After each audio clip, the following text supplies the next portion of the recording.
Salut tout le monde, je reviens pour une vidéo, encore une fois après un petit temps d'absence. Je pense que finalement je vais avoir un rythme de vidéo plutôt très tranquille, on va dire. Cette fois-ci j'ai plus de livres que d'habitude à vous présenter puisque j'ai fait quelques achats et puis j'ai eu des histoires de livres mis en pause et puis j'en prenais un autre et puis voilà. Donc voilà, on va commencer tout de suite. La dernière fois, je vous annonçais que j'avais commencé à lire l'éthologie. Ouh, on voit rien. L'éthologie, une histoire naturelle du comportement de Véronique Servet et Jean-Luc Renck, qui est donc un essai scientifique. J'en étais au tout début, là maintenant j'en suis à la moitié, mais en fait ce livre est actuellement en pause puisque, pour vous raconter la petite anecdote, je venais d'arriver à la moitié et c'est ce jour-là que j'ai reçu les résultats de mes partiels. Et j'ai été déçue par ma note au partiel d'éthologie. Voilà, j'avais été très mécontente, très énervée toute la journée par cette note qui n'était pas à la hauteur de mes espérances. Et du coup, le fait de lire ce livre, vu que ça parlait de l'éthologie aussi, à chaque fois ça me le rappelait. Et ça me gâchait ma lecture. Donc je me suis dit que j'allais le mettre en pause et que j'allais un peu passer à autre chose le temps de ne plus être énervée par ma note au partiel. Donc voilà, je l'ai mis en pause et je suis revenue vers d'autres lectures. Je pense que je le reprendrai dès que j'aurai fini ma lecture en cours. Mais voilà, pour l'instant, je ne l'ai pas terminé. Donc néanmoins, la première moitié que j'ai lue était vraiment très bien, c'est très intéressant. Celui-ci est tout à fait à la hauteur de mes attentes. Et voilà, alors ça s'adresse quand même à des gens, j'ai l'impression qu'on voit absolument rien à l'image. J'ai l'impression, enfin, j'arrive plus à parler. Ça s'adresse quand même à des gens qui ont quelques connaissances déjà sur le sujet parce qu'il y a des passages un petit peu techniques. Donc c'est plutôt, je dirais, à conseiller aux gens qui font des études de biologie ou qui sont vraiment très intéressés par le sujet, même si ça reste quand même assez facile à comprendre dans l'ensemble. Donc voilà, je le reprendrai plus tard. Et du coup, quand j'avais eu envie de changer un petit peu de livre, j'avais commencé un roman que je venais de me procurer à la librairie après l'avoir cherché longtemps sans le trouver. C'est Le Juste Milieu de Annabelle Lyon, aux éditions Folio. C'est un roman historique, comme vous l'aurez sans doute compris avec l'image, qui se déroule pendant l'Antiquité et qui met en scène Aristote et Alexandre le Grand. Donc en fait, l'auteur raconte la relation qu'il y a eu entre ces deux hommes, puisque Aristote a été le précepteur de Alexandre le Grand quand il était jeune. Et donc l'auteur raconte cette histoire, et ce qui est assez original, c'est qu'elle le raconte du point de vue d'Aristote. Donc c'est une narration à la première personne. C'est le philosophe qui nous raconte cette période de sa vie, comment il a rencontré Alexandre, etc. Puis il nous parle un petit peu de son quotidien autour de ça. Donc voilà, j'ai trouvé que c'était un choix de point de vue qui était assez intéressant puisque du coup ça rapproche les personnages de nous au lieu d'avoir comme ça deux figures historiques un petit peu distantes du fait de leur réputation, on va dire. On a un personnage qui s'adresse directement à nous et on voit ses pensées, ses émotions, etc. Et finalement ça le rend beaucoup plus humain. Alexandre aussi est présenté de façon plus quotidienne, on va dire, que ce qu'on peut lire dans les livres d'histoire habituellement. Du coup, ça c'est un aspect que j'ai bien aimé, le fait comme ça d'être vraiment proche des personnages. Après, au début, j'ai été un petit peu déconcertée par le style de l'auteur parce qu'en fait, elle utilise beaucoup de grossièreté. Et au départ, alors non pas que je sois contre les grossièretés dans les romans, mais pour un roman historique se passant dans l'Antiquité, je trouvais que ça faisait un peu bizarre parce que c'est des expressions qui sont très actuelles. Et quand j'ai lu, genre dès la première page, Aristote qui disait que ça lui cassait les couilles de monter à cheval, je me disais, mais quand même, il parlait pas comme ça. Enfin, je sais pas si cette expression-là existait à l'époque, mais voilà, je trouvais ça un peu bizarre qu'il y ait ces grossièretés comme ça dans ce contexte historique. Bon, finalement, j'ai fini par m'y habituer, puis ça gêne pas vraiment la lecture. Et finalement, donc ça a été plutôt une bonne lecture. Ce qui est assez marrant aussi, c'est que on voit donc, Aristote nous donne son avis sur pas mal de choses, et parfois il a des idées qui dataient de l'époque et qui aujourd'hui sont complètement obsolètes, où on sait que ces croyances sont complètement fausses, mais l'auteur présente ça, comment dire, enfin, vu que c'est Aristote qui parle, il nous présente ça comme si pour lui c'était absolument vrai et que c'était une évidence, quoi. Là, j'ai pas d'exemple qui me vient en tête, mais Parfois il fait des dissections d'animaux pour observer un petit peu l'anatomie, etc. Et puis il sort que oui, il y a telle partie qui sert à ça, alors que c'est absolument pas vrai, qu'on sait aujourd'hui que c'était pas du tout ça. Mais voilà, on voit en fait quelles étaient si l'on veut, les croyances de l'époque. Et donc du coup c'est assez drôle à lire d'une certaine façon.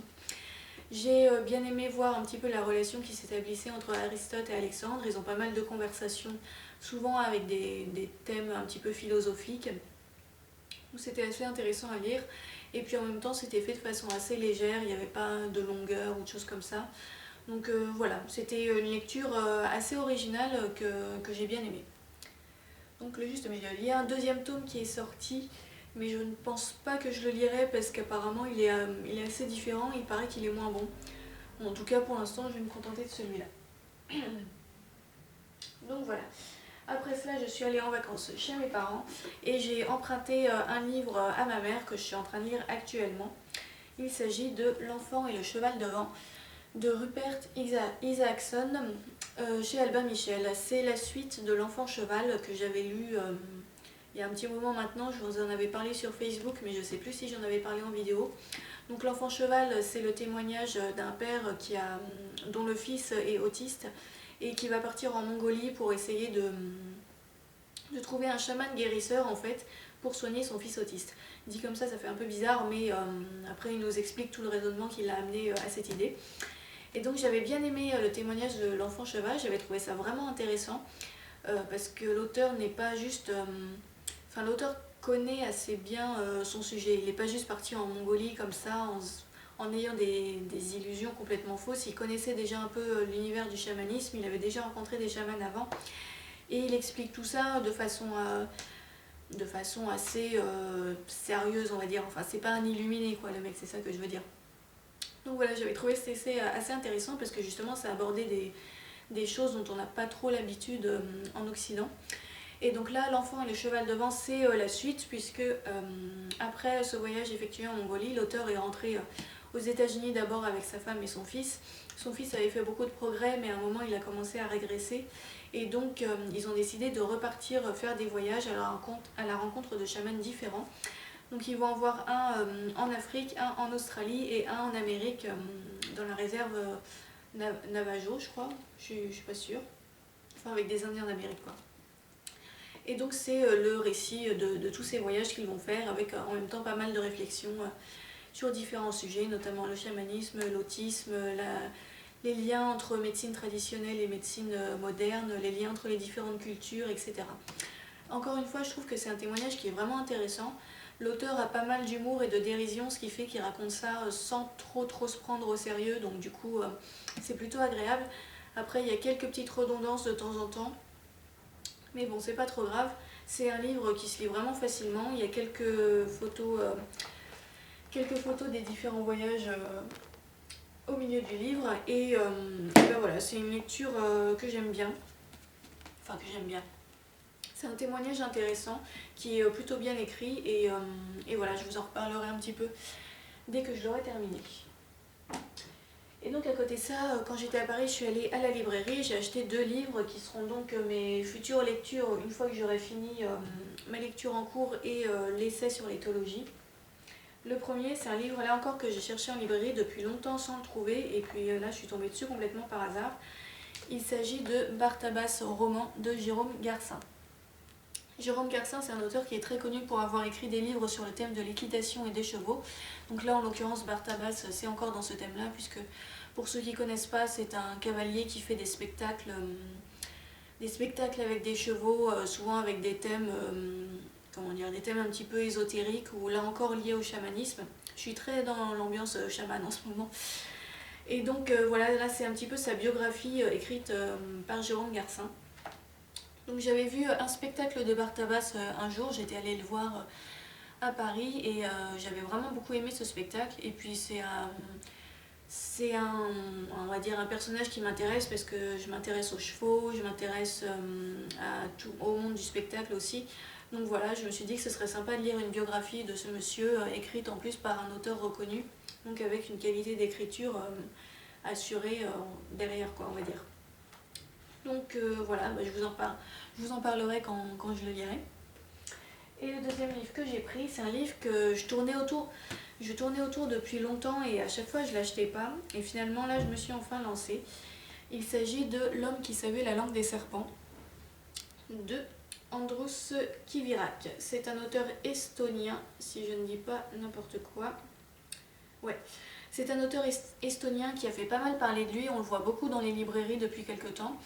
Il a l'air assez épais, mais en fait je crois que c'est le papier qui est comme ça parce qu'au final il fait que 450 pages à peu près. C'est aux éditions Le Tripode. C'est la première fois que j'achète un livre chez cette maison d'édition.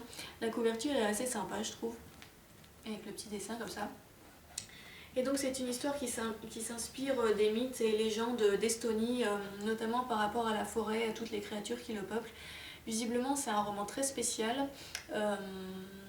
Je ne saurais pas trop vous expliquer de quoi ça parle parce que même le résumé est relativement évasif. D'après ce que j'ai compris, c'est l'histoire d'un homme qui vit dans les bois et qui sait parler aux animaux plus ou moins. Et il va lui arriver un certain nombre de choses complètement loufoques et voilà, assez bizarres, inspirées de toutes sortes de mythes et légendes. Il paraît que c'est vraiment très bien, j'en ai vu que des bonnes critiques pour l'instant. Et bah voilà, je me dis que ça pourrait être une lecture vraiment intéressante, originale. Et ben voilà, encore une fois, je vous en parlerai quand je le lirai. Donc voilà pour mes lectures passées, actuelles et mes derniers achats. La lumière était vraiment pas bien ce soir. Bon, c'est un peu comme d'habitude, hein, je le dis à chaque fois, mais je suis plutôt inspirée pour tourner le soir en général.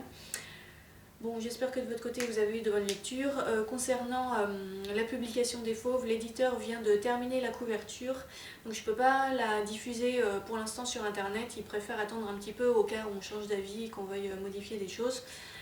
Moi pour l'instant, la couverture qu'il m'a proposée, j'en suis plutôt contente. Je la trouve assez sympa, assez jolie. Voilà, sinon on est toujours en train de faire des corrections. On en est au chapitre 16 et 17, donc ça avance relativement bien. Et donc, j'ai pas de date de sortie précise pour l'instant, mais je vous tiendrai au courant évidemment. Voilà, je vous souhaite une bonne semaine et je vous dis à bientôt. Salut!